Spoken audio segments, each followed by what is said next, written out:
Hey there, my name is Megan and welcome back to my channel. Today I'm going to be doing a spoiler-free review for Middle Game by Seanan McGuire.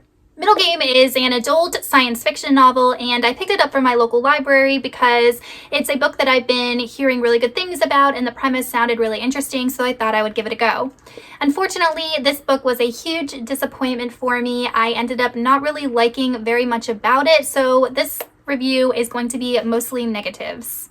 In this world, alchemy exists, it's a science, and people have learned how to embody theories of alchemy such as ethos and logos into human beings. And human beings are created using other people's DNA and their body parts as well as the science of alchemy to indoctrinate them with these alchemical theories. All of these processes are overseen by this Congress, and we follow a man named Reed who is in charge of developing these humans and indoctrinating these humans, and he creates this business and people have invested in this business to one day have these beings that are the embodiment of alchemical science that will almost become like gods. In this book, we follow 2 points of view. One of them is Dodger and the other is Roger, and they were created to be identical twins. One of them embodies the theory and understanding of numbers and math, and the other one embodies the theory and understanding of words and languages. They were created to work together and be together and to complement one another. When they were infants, Reed separated them and put them with adopted parents. Roger was put with a family in Cambridge, Massachusetts, and Dodger was put with a family in California.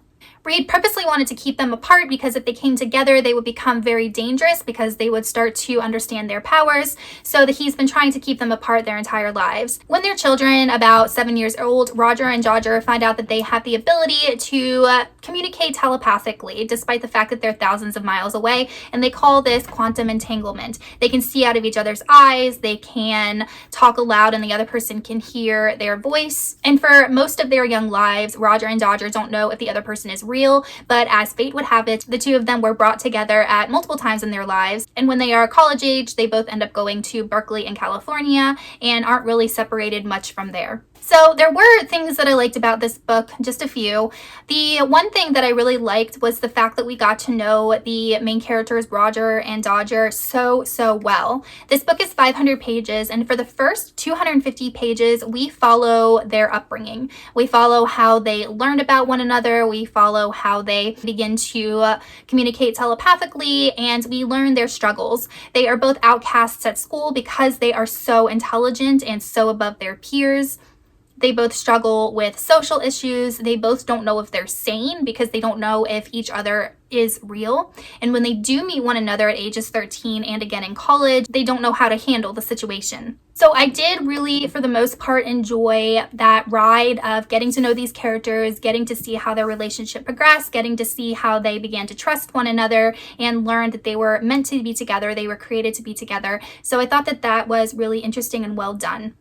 It made the relationship between the two of them, which was like a brother-sister relationship, very strong and very believable. So there were definitely things about this book that I did not like. And I'm going to start with the ambiguity of the world.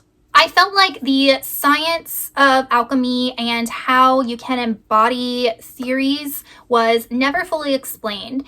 I don't know how Seanan McGuire would have explained that because that is such an abstract concept, and I don't know if she expected the author just to go along with it.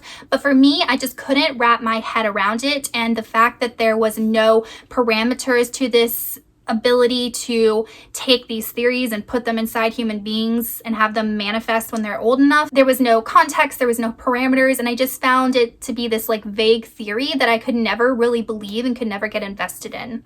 The genre of this book is science fiction, but I highly disagree. I think that this book is way more fantasy because no science other than some math concepts with regards to Dodger are really ever explained or brought in or are important to the story. It is more a suspension of belief. Even the alchemy, which at one time was considered a science, is never talked about in a scientific manner really in this book. So I was really confused why the genre of this story is science fiction.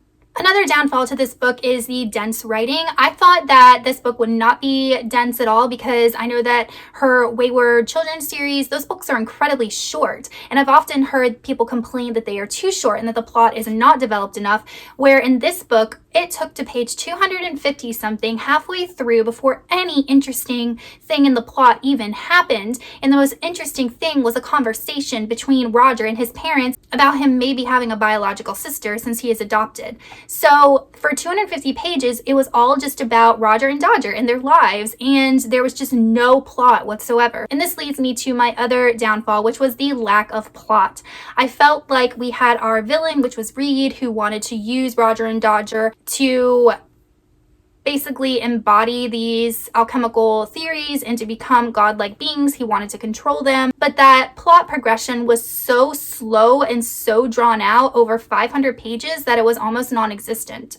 Because there was such a lack of plot when it came to the climax at the end of the book, I found that to be incredibly weak as well. Another thing that I didn't understand about this book is we are often presented with the idea of reaching the impossible city and walking the improbable road.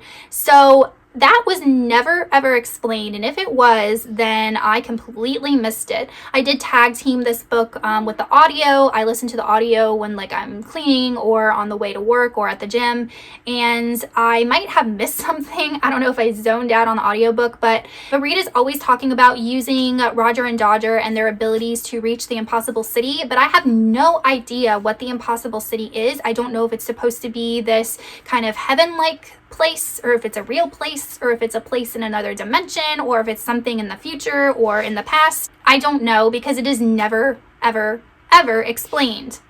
All in all, I was just really disappointed with Middle Game. I felt like the writing was way too dense. I felt like the potential of a plot just got overrun by the first half of the book, where we got stuck learning about Roger and Dodger's upbringing and their families and what they had for breakfast every morning. I don't know.